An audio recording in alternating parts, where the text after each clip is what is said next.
আমারে কত হুমকি ভয়ভীতি দেখাইছে।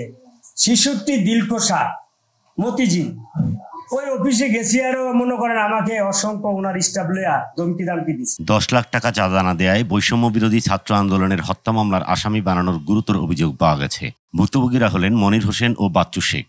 এরা দুজনেই ব্যবসায়ী। বৃহস্পতিবার সকালে বাংলাদেশ ক্রাইম রিপোর্টার্স অ্যাসোসিয়েশন মিলনায়তনে এক সংবাদ সম্মেলনে তারা এই অভিযোগ করেন। তাদের অভিযোগ, ব্যবসায়িক লেনদেনের সূত্র ধরেই তাদের নিকট চাঁদা দাবি করা হয়েছে।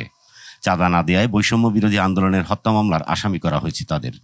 সংবাদ সম্মেলনে লিখিত বক্তব্যে মনির হোসেন বলেন, আমাদেরকে অনেক হয়রানি করে, তো করার সাথে আমার মামলার কাগজের আমার ব্যবসায়ী লেনদেন দেখে 1,05,51,160 টাকা মধ্যে আমি 4 কোটি টাকা দিছি। উনি একটা খসড়া তৈরি করছে কম্পিউটারে।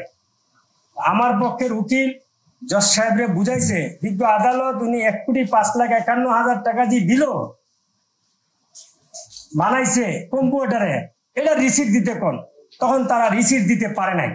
রিসিট না দিতে পাইরা মামলা আমাদের পক্ষে আসছে, আর আমি সমস্ত মামলা রিসিট শো করছি, আর কোর্ট আমাকে অব্যাহত করে। এই ঘটনার সত্য উদ্ঘাটন করে প্রকৃত দোষীদের আইনের আওতায় আনতে স্বরাষ্ট্র উপদেষ্টা, পুলিশ প্রধান সহ সংশ্লিষ্টদের হস্তক্ষেপ কামনা করেছেন ভুক্তভোগীরা। এটা যে মিথ্যা মামলা এর প্রথম প্রমাণই হলো মামলায় লেখা আমার বাবা স্বরাষ্ট্রমন্ত্রীর পার্সোনাল অ্যাসিস্ট্যান্ট।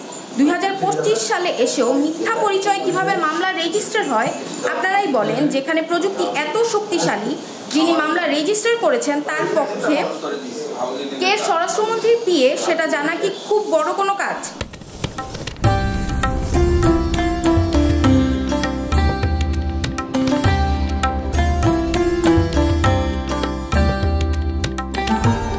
এমি টিভি, স্বাধীন বাংলার স্বাধীন কণ্ঠ।